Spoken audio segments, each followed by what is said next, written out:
ይኸውልሽ ልጁ ምንም ሰራተኛ ቢሆን ከእናንተ እኩል ስብዕና አለኝ። እሺ እኔ ደግሞ ውበቷን አደነኳት እንጂ ምናምን እኮ ሌላ ክፉ ሀሳብ አስቤ አይደለም። ይኸውልህ ትሰማኛለህ ሄኖክ? አሁን ነው ያሉበት ንገረኝ፣ እውነቱን ቶሎ በል። አንቺ ችግርሽ ምንድነው? ለምን የምትደውይልኝ? ይዤው እንዳልሄድ አልገባኝም። ቆይ አንተ እዚህ ምን እየሰራ ነው? እዚህ መንከራተተው ጥበቃውኝ ወርጄ የምኖረው ለማን ነው? እና ሮማን የምን አባብረ ነው የምትጠይቀው? አንተ አታፍርም እንዴ?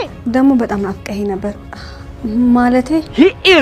በቃ ምን አለፍ ትዳርም ቢሆን እኮ ገና ቀስ ብሎ የሚመጣ ነገር ነው። እስከዛ ድረስ ምን እንደሚያጋጥማቸው ምን ይታወቃል። ሄኒ እኮ ስለሷ ሲያስብ ነው ያደረው። እኔ ሌላ ነገር አወራለሁ፣ እሱ ሮማን ይልብኛል። አሁን ራሱ ስለሷ እያወራ ነበር አንተ የመጣው። ምንድነው መቀባጠሩ? ማሚ ሮማንን ፈልጊያት ነው። ስለ ሌሊ ክፉ ነገር እንድታወራ አልፈልግም። ቢሰማም እግሩን ሰባብሩ ዶሮ ጠባቂ ነበር የሚያደርገው።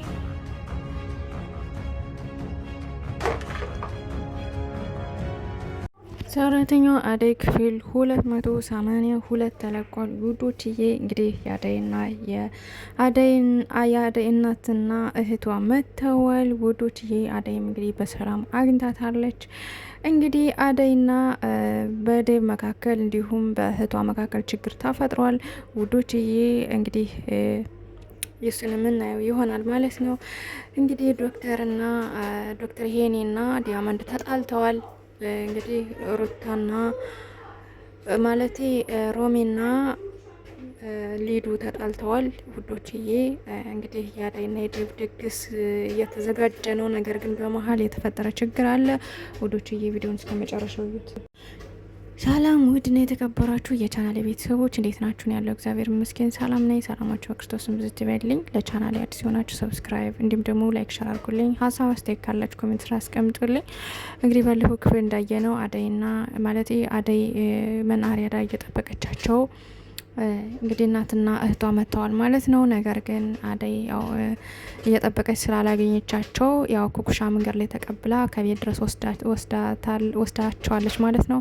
እንግዲህ አደይም እሺ ጠብቂኝ ኩኩሻዬ ይዘሻቸው ወደ ቤት ነው እየመጣ ነው ማለት እንግዲህ ለኩኩሻ ከነገረቻቸው በኋላ ወደ ቤት ስትሄድ እንግዲህ አሊባባ ጓዙን ተሸክሞ አገኘችው ማለት ነው መንገድ ላይ። አደይም እንዴት አንተ የማን ጓዝ ነው ይሄን እንዴት እንዲህ ልታረግ ቻልክ ምናምን እያለች ስታጣራው ያንቺ የእናትሽን ጓዝ ነው ስላንቺ ሲያወሩ ሰምቼ ወደ ቤትሽ እየወሰድኩልሽ ነበር በማለት እንግዲህ ነግሯታል። ከዛም እንግዲህ እናቷን በርቀት ስታይ እየሮጠ ሄዳ እናቷን ስማለች ማለት ነው። እንግዲህ አደይ እናቷን ከሳመች በኋላ አሊባባም በኋላቸው ተከትሎ መተው ጓዙን አድርሶላቸዋል። ከዛም የአደይ እህት እንግዲህ አንተ ሌባ እቃውን ወስደዋል ነበር ምናምን በማለት እንግዲህ ያው ትንሽ ካንገራገሩት በኋላ እሱ ደግሞ አይኔ እኮ አልሰረኩትም እሷን ስለማውቃት ቀጥታ ወደ ቤት እያመጣው ነበረ እናንተ ስለቆማችሁን የፍትፍት ይዘው እያመጣው ነበር በማለት እንግዲህ አስረድቷቸው ግን 100 ብር ስጠኝ ቢላቸው እንግዲህ ልጅቱ አልሰጥም አደይ ደግሞ ሰጣለሁ እኔ በማለት ቃል ገብታለታለች። ነገር ግን ኩኩሻ ደግሞ እሱን ይዛው ሄዳ ያው አስፈራርታ ለቃዋለች ማለት ነው። የምን 100 ብር ምንም የለም ሄድ ዝም ብላ ማለት እንግዲህ አስፈራርታ ለቃዋለች ማለት ነው። እንግዲህ አደይ እናትና እህቷን ይዛ ገብታለች ወደ ቤት ከገባይ በኋላ እንግዲህ ዴቭ በሩን ከፍቶ ቤት ነበር የቆያት ማለት ነው። እንግዲህ ሰላም ከተባባሉ በኋላ ሮማን ማለቴ ብርሃን እንግዲህ የአደይ እህት ተደናግራ ዴቭን ስታይ ዴቭን ስለምትወደው ተደናግራ ቆማ ነበር የነበረ ማለት ነው። የምታወራው ቃላት ሁሉ ትንሽ ይከብድ ነበረ። እንግዲህ እናቷም እየተቆጣቻት አንቺ ልጅ ዛሬ አብደሻል፣ ምን ሆነሻል ግን ለምን ማትረጋጊው እያለች እንግዲህ ስትቆጣት ነበረ። አደይም እንግዲህ ግር ብሏት ችግር የለውም እያለች ጨዋታ ስትቀይስ ነበረ ማለት ነው። ውዶችዬ እንግዲህ በአደይና በብርሃን መካከል እንዲሁም በዴቭ መካከል እንግዲህ የተፈጠረ ችግር አለ ውዶችዬ። እንግዲህ እሱን መጨረሻ ላይ ይናገራሉ ማለት ነው። እንግዲህ ቤዛ መታለች። ቤዛ መታ እንግዲህ ኤላን አግኝተዋለች። ኤላ ከክፍሉ ሆቴል ከያዘበት መታ እንግዲህ ቆፍቅፋ ገብታ አግኝተዋለች ማለት ነው። ከዛም እንግዲህ አንገቱን አንቃ ስማ፣ እሱ ግን ያው ፈልጓት ሳይሆን ግዴታ ሊሊ እንድታገናኘው ስለሚፈልግ ነው ማለት ነው።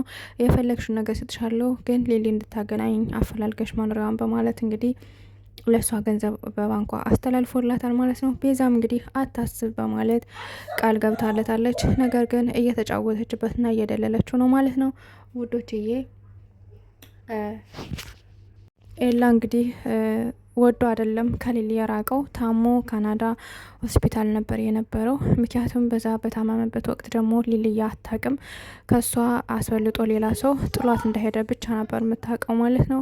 ነገር ግን እሱ ታሞ ነው የነበረ ማለት ነው። ታሞ ሆስፒታል ነው የነበረ። አሁን ግን ሲድን ሚስት ያለች ንግስት ያለች ብሎ ሲመጣ እሷ ደግሞ አግብታለች። በጣም የሚያም ታሪክ ነው። ምናልባት ብዙ ትምህርት አለው ብዬ አስባለሁ። ያው እንትን ብለን ብናየው ትንሽ ይከብዳል።